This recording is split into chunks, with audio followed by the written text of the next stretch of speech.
Hi, it's Brenda from behagerstamps.com. Today I'm going to do just a little bit of distressing on a card front. This first color is the Baja Breeze from Stampin' Up. And I'm just going to take that stamp pad and press it directly on my craft mat.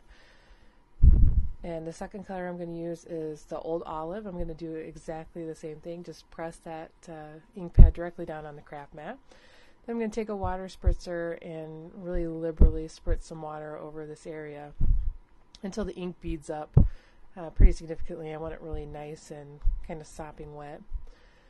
So I'm going to spritz that, and then I'm just going to take a piece of very vanilla cardstock and drop it right in there. Just kind of move that around a little bit, get some of the ink absorbed, take a peek at it, move it around a little bit more. I just want to make sure that everything is covered, that there's no white areas still showing. Now that's going to take a while to dry because obviously it's pretty significantly wet, so either you can let it dry for a while or do what I did and use a heat gun. This stamp set is the Established Elegance stamp set. It's one of my favorite. It has a lot of antique and rustic elements in the stamp set. And I'm taking the typewriter and I'm using the pumpkin pie ink from Stampin' Up.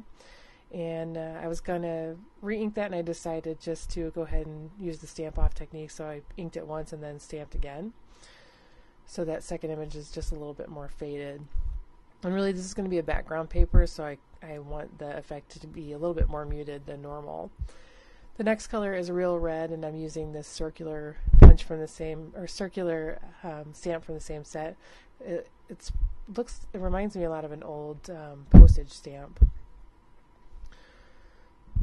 So the next color I'm going to use is back to the Old Olive. This stamp is a crown stamp. Just going to stamp that randomly around the paper as well. Clean that off with my baby wipe. And then last but not least, I'm taking this small scroll stamp from the same set, and I am stamping around in Baja Breeze.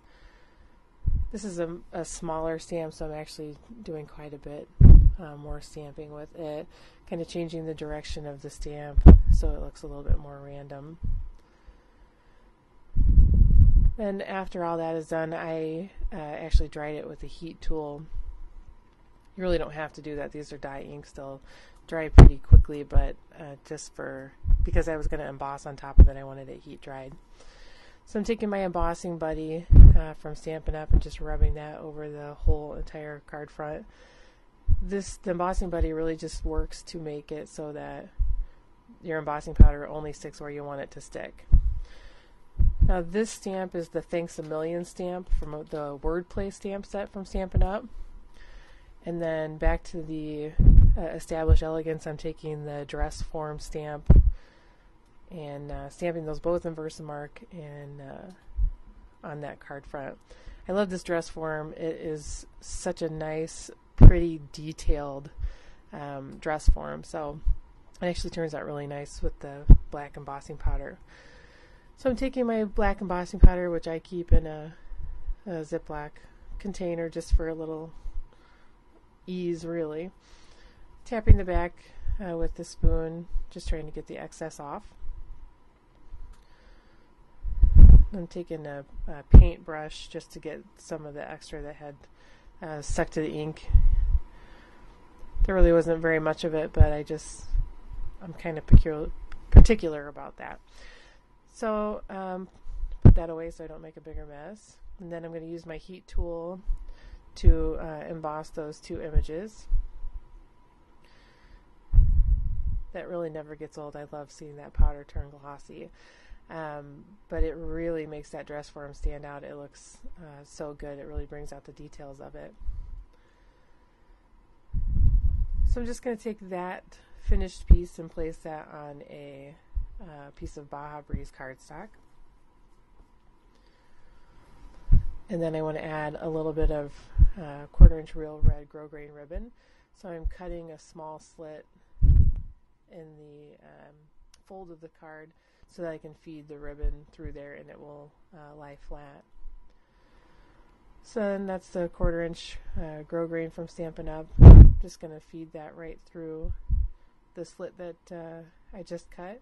I'm just going to tie a simple knot, just trimming off those edges to make them cute and angled, a little bit more finished.